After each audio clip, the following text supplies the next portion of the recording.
اهلا بيكم حبايبي، عاملين ايه؟ يا رب تكونوا بخير. يلا بينا النهارده بقى هنعمل شويه كفته بالصلصه، بجد خطيره جدا، من غير لحمه، من غير فول صويا، من غير عدس بجبه، ولا الحاجات دي كلها اللي احنا عارفينها. بس بجد شويه كفته من الاخر كده، كل اللي هيدوقها عندك هيسألك على طريقتها وهيقولك الكفته دي معموله من ايه. يعني محدش فعلا هيصدق ان الكفته دي ما فيهاش لحمه.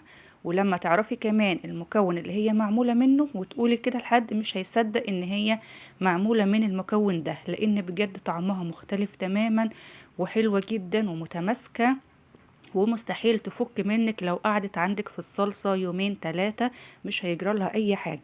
شايفين شكل الكفتة؟ بجد يفتح النفس. يلا بقى، عايزة لايكات كتير للفيديو ده، وتعالوا نعمل الكفتة الحلوة دي. المكون بقى اللي هنعمل الكفتة الحلوة بتاعتنا دي، وهو عجينة الفلافل أو الطعمية على حسب ما كل واحد بيقول عليه.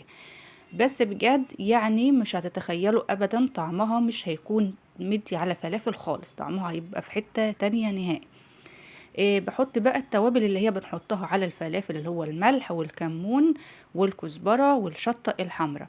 طيب ايه مادة الربط بقى اللي هتربط لنا الكفتة دي عشان لما نحطها في الصلصة ما تفكش مننا؟ هو الدقيق. بس دقيق بس، ولا حد يقول لي بقى احط دقيق رز ولا احط بقسماط ولا نشا ولا الكلام ده كله، هم شوية دقيق بس هيربطوا الكفتة معايا وهتبقى زي الفل. طيب كمية الدقيق قد ايه اللي هحطها؟ طبعا دي بتختلف على حسب كمية الكفتة اللي انت عاملاها، وعلى حسب قوام عجينة الفلافل معاكي. يعني مثلا لو انت عاملة عجينة الفلافل دي في المفرمة اليدوي دي، بيكون قوام العجينة متماسك شوية، فمش بتحتاج دقيق معاكي، يعني ممكن معلقتين ثلاثة بس هيربطوا معاكي الكفتة وتبقى زي الفل. لكن هنا الكفتة دي انا عاملاها في الكبة، فاللي بتتفرم في الكبة بتكون هشة شوية زي العجينة بتاعت بره. والكلام ده برضو هينطبق على عجينة الفلافل لو انتي شارياها من بره جاهزة. فطبعا كلنا عارفين ان هي بتكون هشة كتير وخفيفة، فهتحتاج معانا شوية دقيق اكتر من العجينة اللي احنا عاملينها في البيت. طيب هحط كده الدقيق واقلب لغايه ما، بصوا انا بشيل كده العجينه كده بلاقيها تقيله كده في ايديا، مش هشه مش خفيفه، بلاقيها تقلت كده معايا. طيب هنا بقى انا خلصت كده، حسيت ان هي كده تمام اتظبطت معايا، يعني هتاخد كده يعني كميه الدقيق اللي شفتوها في الطبق كده الاول، عشان العجينه دي قلت لكم دي هشه وخفيفه كده معايا. إيه، بدهن ايدي كده من الميه، بمسح ايدي كويس قوي من الميه عشان العجينه ما تلزقش معايا. وببدأ أصبعها كده صوابع صغيرة كده مش كبيرة، ما تكبريش الصوابع وما تطولهاش عشان يبقى شكلها حلو كده في الطبق.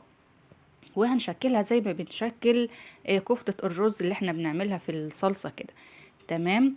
طيب ما تشكليش كتير، وروحي بقى على الطاسة على النار وهنقل كده على طول مع بعض. طيب لو انت مش عارفة بقى اول مرة هتعمليها ومش عارفة هي ظبطت معاكي كده ولا محتاجة دقيق تاني ولا لأ، هتعملي ايه بقى؟ هتدهني ايدك بالمية برضو، وهتصبعي كده صبعين تلاتة وتعملي لهم اختبار كده. يعني ايه تعملي لهم اختبار؟ هتولعي النار على الطاسة وتقليهم في الزيت.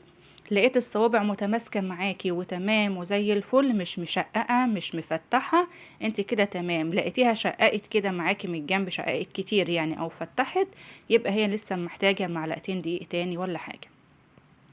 هنا بقى انا باخد الصبع تاني من على الصينية ومسحة ايدي مسحة زيت، وبروح بعيد تشكيله تاني، عشان طبعا لما بشيله كده من على الصينية بتتغير شكل الصبع بتاعي.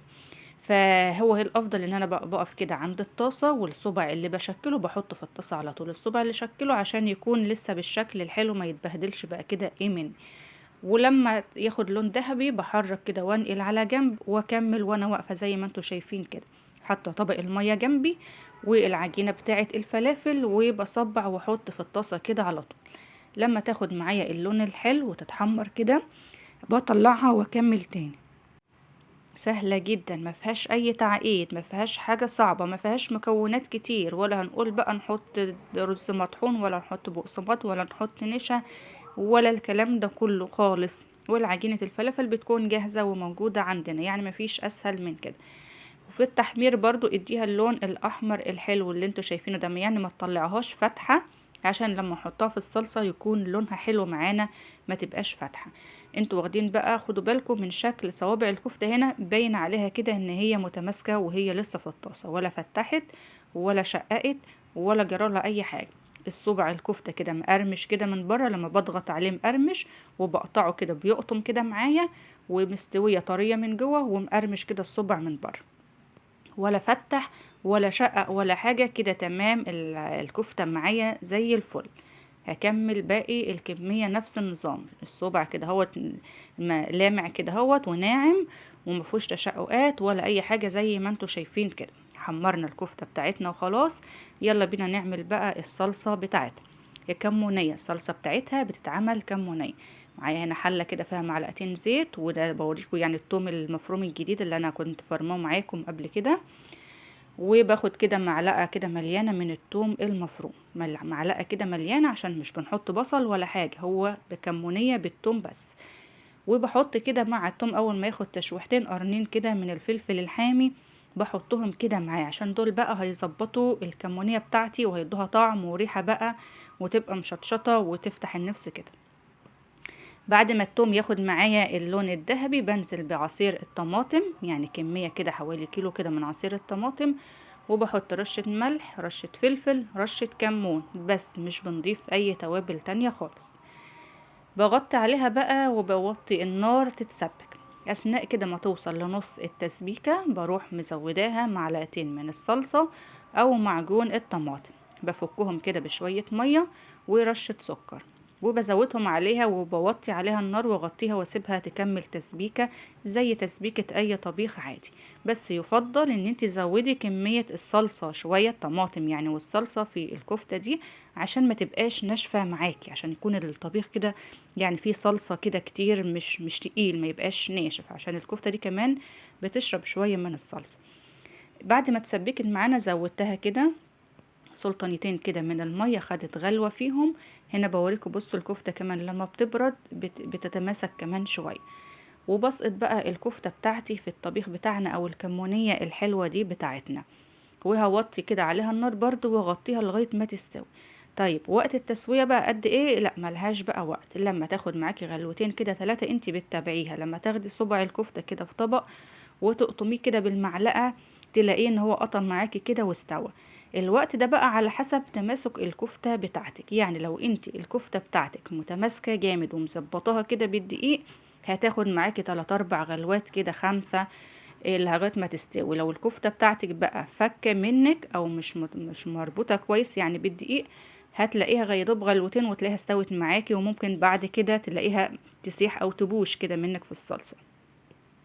لكن لما بنكون مظبطينها كويس ومتحمره حلو ولونها احمر كده مش بيضه ومتماسكه شويه، لا هتغلي معاكي حلو، تاخد وقت وتشرب من الصلصه وتستوي معاكي.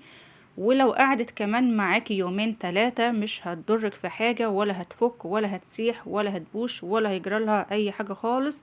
ودي عن تجربة سنين، يعني مش انا اول مرة اعملها، لا دي من تجربة سنين. بتقدم جنبها ايه؟ تقدم جنبها رز ابيض، شوية رز ابيض كده بس، شوية بدنجان مخلل وعسل كده. بتمنى فعلا تجربوها، ومستنية رأيكم في التعليقات، بجد تستاهل التجربة. لو اي حد هياكلها مش هيعرف ابدا ان هي دي معمولة من الفلافل. واشوفكم على خير في فيديو جديد ان شاء الله.